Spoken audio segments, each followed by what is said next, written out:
พื่อเป็นการสรุปตีราคาคืนผลการจัดตั้งปฏิบัติเวียกงานป้องกันความสงบในระยะ6เดือนผ่านมาดังนั้นในวันที่23กรกฎาคม2025ที่ผ่านมากองบัญชาการปกสแขวงไชสมบูรณ์ได้จัดกองประชุมสรุปเวียกงานป้องกันความสงบประจำ6เดือนต้นปีและทิศทางแผนการ6เดือนท้ายปี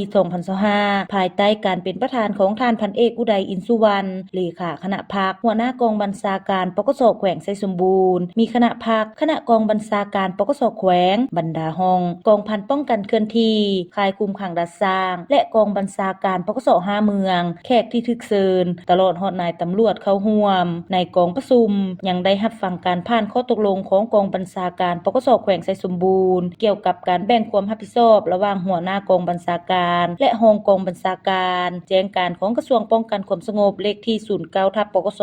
ลงวันที่24มีนาคม2025เกี่ยวกับการบ่อนุญาตให้นำใช้โลโก้ของกำลังป้องกันความสงบติดสะสายผลิตและจำหน่ายเครื่องแบบดัดแปลงเครื่องแบบและผลิตป้ายชื่อของกำลังป้องกันความสงบจากนั้นท่านพันโทสัมพันธมิตรไสดวงตาหัวหน้าห้องการกองบัญชาการปกสแขวงได้ขึ้นผ่านห้างบทสรุปและทิศทางแผนการ6เดือนท้ายปีซึ่งตลอดระยะ6เดือนที่ผ่านมากำลังป้องกันความสงบได้สุ่มใส่เฮ็ดเวียกงานแก้ไขความบ่สงบทางด้านการเมืองในการเก็บกำข่าวสภาพการเพื่อรายงานคันถึงทราบพร้อมทั้งลงติดตามกวดกาบุคลากรผู้ที่มีสิทธิ์ลงเลือกตั้งของเมืองอนุวงศ์ให้กับกวดกาภาครัฐแขวงขึ้นทะเบียนคนต่างประเทศพร้อมทั้งออกบัตรพักษาวชั่วคราว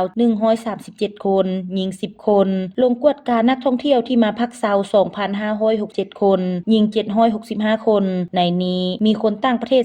297คนหญิง21คนผ่านเอกสารคนลาวแต่งดองกับคนต่างประเทศ20คู่เวียกงานป้องกันความสงบความเป็นระเบียบเรียบร้อยทางด้านสังคม6เดือนผ่านมามีคดีอาญาเกิดขึ้นทั้งหมด9เรื่องส่งอัยการ1เรื่องกำลังดำเนิน8เรื่องคดียาเสพติด19เรื่องปัจจุบันกำลังดำเนินอุบัติเหตุเกิดขึ้น55ครั้งได้รับบาดเจ็บ67คนหญิง12คนเสียชีวิต5คนหญิง1คนพาหนะเป้เพ81คันรวมมูลค่าเสียหาย1ตื้อ908ล้าน3แสนกว่ากีบสุมใส่ศึกษาอบรมการเมืองแนวคิดให้กับนักโทษผู้ถูกหาผู้ถูกดัดสร้างเพื่อบ่ให้มีการตนหนีและก่อความบ่สงบอยู่ภายในสร้างอาชีพเวียกเฮ็ดงานทำนอกนี้ยังได้ติดตามกวดกาสุขภาพเพื่อหลีกเลี่ยงบ่ให้มีการเสียชีวิตสุ่มใส่เกียมพร้อมสู้รบและแก้ไขกรณีฉุกเฉินตลอด24ชั่วโมงป้องกันแขกการนำขั้นสูงที่ลงมาเคลื่อนไหวเวียกงานอยู่แขวงไชสมบูรณ์ป้องกันกองประชุมต่างๆ19ครั้งมี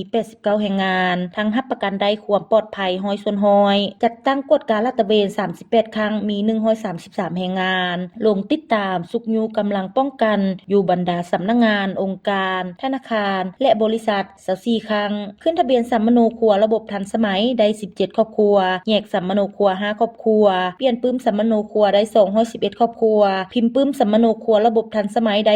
421ครอบครัวลงเก็บกำครอบครัวตั้งตูบตั้งสระนำอยู่อ่างน้ำงืมมี30ครอบครัวประกาศบ้านป้องกันความสงบดี11บ้านบ้านปลอดคดี57บ้านบ้านปลอดยาเสพติด30บ้านนอกนี้ยังได้มอบอาวุธศึกจำนวน29กระบอกพร้อมทั้งลูกปืน91ลูกฐานเวียกงานก่อสร้างพรรคก่อสร้างกำลังแม่นได้สุ่มใส่เฮ็ดเวียกงานการเมืองแนวคิดให้กับสมาชิกพรรคพนักงานนายและพลตำรวจเป็นประจำและต่อเนื่องด้วยหลายวิธีการเพื่อนำเอาแนวทางนโยบายของพรรคแต่ละระยะก็คือมติคำสั่งคำแนะนำระเบียบกฎหมายของพรรคของรัฐของกำลังป้องกันความสงบมาจัดตั้งเสื่อมซึมพร้อมนี้ยังได้ปฏิบัตินโยบายย่องยอนำส่งพนักงานนายและพลตำรวจไปยกระดับวิชาเฉพาะอยู่ภายในและต่างประเทศเป็นจำนวนหลายสหายด้านเวียกงานเสนาธิการแม่นได้เอาใจใส่เป็นเสนาให้กับคณะภาคคณะบัญชาแต่ละคันได้เคลื่อนไหวเวียกงานวิชาเฉพาะได้อย่างมีประสิทธิภาพประสิทธิผลสูงพร้อมทั้งขึ้นแผนการต่างๆรับประกันเวียกงานรอบด้านให้กับกำลังป้องกันความสงบทั่วแขวงไชสมบูรณ์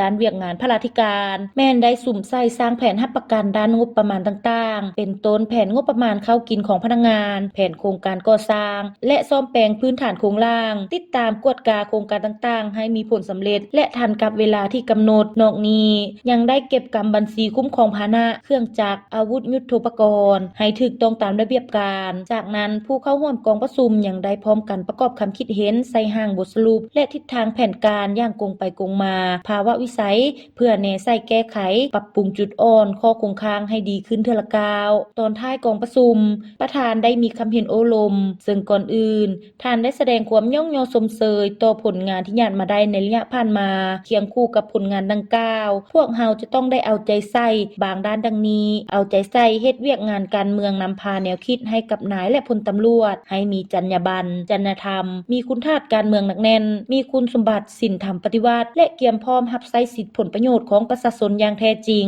เอาใจใส่ปกปักรักษาความสงบทางด้านการเมืองความเป็นระเบียบเรียบร้อยทางสังคมสุ่มใส่แก้ไขบรรดาปรากฏการณ์ย่อท้อในสังคมติดพันกับการแก้ไขวาระแห่งชาติว่าด้วยการแก้ไขปัญหายาเสพติดอยู่ภายในแขวงไชยสมบูรณ์ให้หมดไป